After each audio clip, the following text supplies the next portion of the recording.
Hello everyone, and welcome to my plant haven. Today, we're embarking on a journey to cultivate not just thriving plants, but also a deeper understanding of their needs.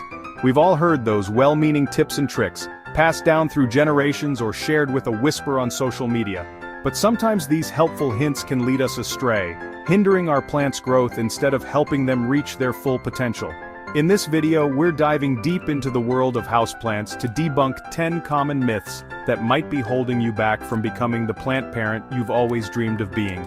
Get ready to say goodbye to plant myths and hello to a flourishing indoor oasis. Orchids! These elegant beauties never fail to captivate us with their delicate blooms and air of sophistication. But let's address a misconception that seems to follow them like a shadow. The idea that watering your orchid with ice cubes is a foolproof method. While it might sound like a convenient hack, I urge you to resist the allure of this frosty practice. Imagine yourself transported to a tropical paradise, surrounded by lush greenery and the gentle caress of warm air. This is the environment where orchids thrive. Now picture ice-cold water suddenly shocking their delicate root systems. Instead of reaching for those ice cube trays, opt for a more gentle and natural approach. Once a week, treat your orchid to a luxurious soak in room-temperature water, allowing the roots to fully hydrate before gently allowing the excess water to drain. Plants, much like people, thrive on connection. And while whispering words of encouragement to your leafy companions is a delightful practice, one I wholeheartedly endorse, it's essential to remember that communication goes beyond words. One of their most fundamental needs, often misunderstood, is the transformative power of light. Light, my friends, is the lifeblood of plants. While some plants, like the resilient ZZ plant, can tolerate lower light conditions, it's crucial to remember that all plants require at least some exposure to light to carry out photosynthesis. Depriving a plant of light is like depriving ourselves of nourishment. So embrace the sunshine. Open those curtains. Let the light dance across your plant's leaves, and witness the transformative power of nature unfolding before your very eyes. Just as we communicate through spoken and unspoken language, our plants speak to us through subtle cues and shifts in their appearance. These signals can be easy to miss if you're not paying close attention. One of the most common ways plants communicate their needs is through the color and condition of their leaves. Observing these changes can help you understand what your plant is experiencing. Yellowing leaves, in particular, often send plant parents into a frenzy of worry as they scramble to diagnose the issue. This leads to a common misconception that any sign of yellow signals a desperate need for fertilizer. However, this is not always the case. While it's true that nutrient deficiencies can manifest as yellowing leaves, there are other factors to consider. It's crucial to remember that this is just one piece of the puzzle. Other environmental factors can also play a significant role. Overwatering, for example, is a surprisingly common culprit behind yellowing leaves. Excess water can suffocate the roots. Underwatering, on the other hand, can also stress a plant, causing its leaves to turn yellow as a sign of dehydration. Check the soil moisture regularly to ensure it's at the right level for your plant's needs. Assess the plant's environment for signs of drafts or temperature fluctuations, which can also affect leaf color. Consider whether any recent changes, such as repotting or a change in location, might be contributing to the yellowing leaves. These changes can sometimes shock the plant, leading to temporary yellowing. Remember, a holistic approach to plant care involves understanding the interconnectedness of all elements. By paying attention to these details, you can better support your plant's health and vitality. Chapter 4. Plants and Air Purity. Separating fact from fiction. The allure of purified air. It's something we all crave, especially in our modern, often polluted environments. It's a desire that resonates deeply within us, a longing for freshness and vitality within our homes. We want to breathe easy, knowing the air around us is clean and healthy. The idea that plants act as natural air purifiers has been circulating for decades, capturing our imaginations and inspiring us to transform our living spaces into verdant oases. This concept has led many to fill their homes with greenery. While it's true that plants possess an innate ability to improve air quality to some extent, it's essential to approach this concept with a balanced perspective. They do help, but perhaps not as much as we might hope. The notion that a few houseplants can single-handedly purify the air in our homes, removing all toxins and pollutants, is, unfortunately, a bit of an exaggeration. It's a lovely thought, but not entirely accurate. Scientific studies have shown that to achieve significant air purification results, we would need a house filled with a jungle's worth of plants. However, let's not despair. There are still many reasons to keep our leafy friends around. Even if our houseplants aren't completely scrubbing the air clean, their presence still offers a multitude of benefits. They release oxygen, increase humidity, and can even help reduce stress levels, and simply bring a sense of peace and tranquility to our homes, creating a calming environment that can enhance our overall well-being, all of which contribute to a healthier and happier living environment. So, while they may not be miracle workers, houseplants are still a wonderful addition to any home. Chapter 5. The Art of Intuitive Watering. Watering, my friends, is the lifeblood of our plants. However, like all aspects of plant care, watering requires a delicate balance, a deep understanding of your plant's individual needs, and a willingness to let go of rigid routines. The idea of watering our plants on a strict schedule, like clockwork every Tuesday, might seem appealing in its simplicity and orderliness. But just as we wouldn't dream of eating on a strict schedule without listening to our body's hunger cues, we shouldn't impose such rigidity on our plants. Each plant, like each individual, possesses unique needs and preferences. Factors such as the plant's species, the season, light levels, humidity, and pot size all play a role in determining how often it needs to be watered. Instead of adhering to a rigid watering schedule, I invite you to cultivate a sense of intuition and observation.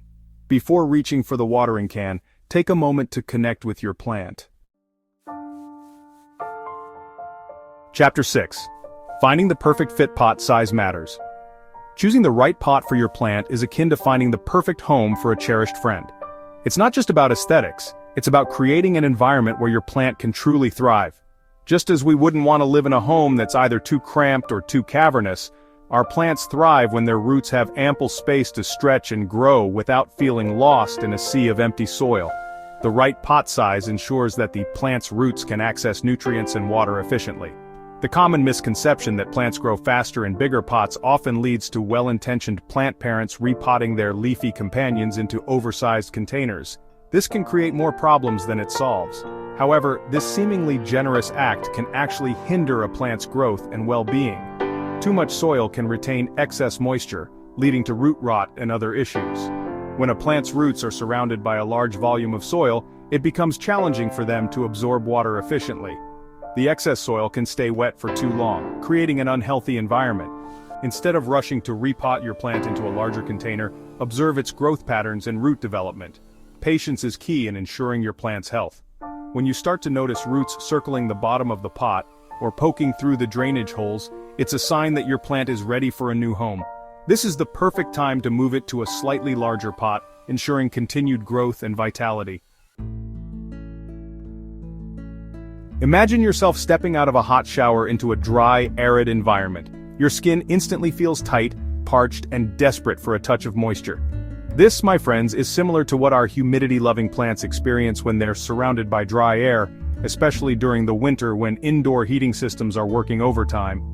While misting our plants with a spray bottle might seem like a quick and easy solution to combat dryness, it's essential to understand that this is merely a temporary fix.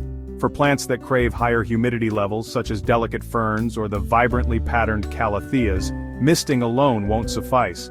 One effective method is to invest in a humidifier, a magical device that releases a steady stream of moisture into the air, mimicking the humid conditions of their natural habitats.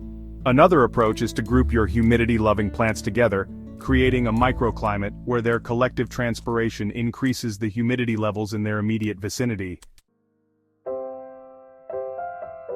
In our quest for picture-perfect plants, it's easy to fall into the trap of believing that any imperfection is a sign that we're failing as plant parents. But just as we embrace our own imperfections and celebrate the unique qualities that make us who we are, we must extend the same grace and understanding to our plant companions. Brownleaf tips in particular often send alarm bells ringing, leading to frantic searches for solutions and a sense of guilt. However, before we spiral into a vortex of self-recrimination, let's take a deep breath and remember that perfection is an illusion, both in the plant world and in life itself. While brown leaf tips can sometimes indicate underlying issues such as low humidity, inconsistent watering, or excessive fertilization, they're often simply a sign that the plant is shedding older leaves to make way for new growth. Pests. Those unwelcome visitors that can wreak havoc on our beloved plants, leaving us feeling frustrated and unsure of how to restore balance to our indoor jungles. The misconception that indoor plants are magnets for pests often leads to unnecessary anxiety and a sense of helplessness. But fear not, fellow plant enthusiasts. While it's true that pests can occasionally find their way into our homes, it's important to remember that they don't spontaneously generate out of thin air. Overwatering, for example, creates a damp and inviting environment for fungus gnats. Lack of airflow, on the other hand, can create a breeding ground for spider mites. One of the most effective ways to prevent pest infestations is to adopt a proactive approach to plant care. The journey of plant parenthood is a continuous process of learning, experimenting, and embracing the ebb and flow of nature's rhythms. It's a path that's often paved with both triumphs and setbacks, moments of awe-inspiring growth, and times when we question our abilities to keep even the hardiest of succulents alive. The myth of the green thumb, that elusive trait that seemingly predestines some individuals for plant-whispering success while leaving others feeling like they're cursed with a black thumb, is a pervasive and often discouraging belief. But let me assure you, my friends, there's no such thing as being born with or without a green thumb. Just as any skill worth mastering requires practice, patience, and a willingness to learn from our mistakes, so too does the art of plant care. Every plant parent, no matter how experienced, has encountered their fair share of wilting leaves, root rot mishaps, and the occasional unintentional plant homicide. As we conclude our exploration of these common houseplant myths, I hope you feel a sense of empowerment and a renewed enthusiasm for creating a thriving indoor oasis. Remember, plant care is not about adhering to rigid rules or striving for unattainable perfection. It's about cultivating a deep connection with our plant companions, listening to their silent cues, and creating an environment where they can truly flourish. So, embrace the joy of plant parenthood, experiment with different care techniques, and don't be afraid to make mistakes along the way. Each wilted leaf, each root rot rescue is a valuable lesson learned, a stepping stone on your journey to becoming a more confident and compassionate plant parent. Let's grow smarter, not harder. Until next time, happy planting.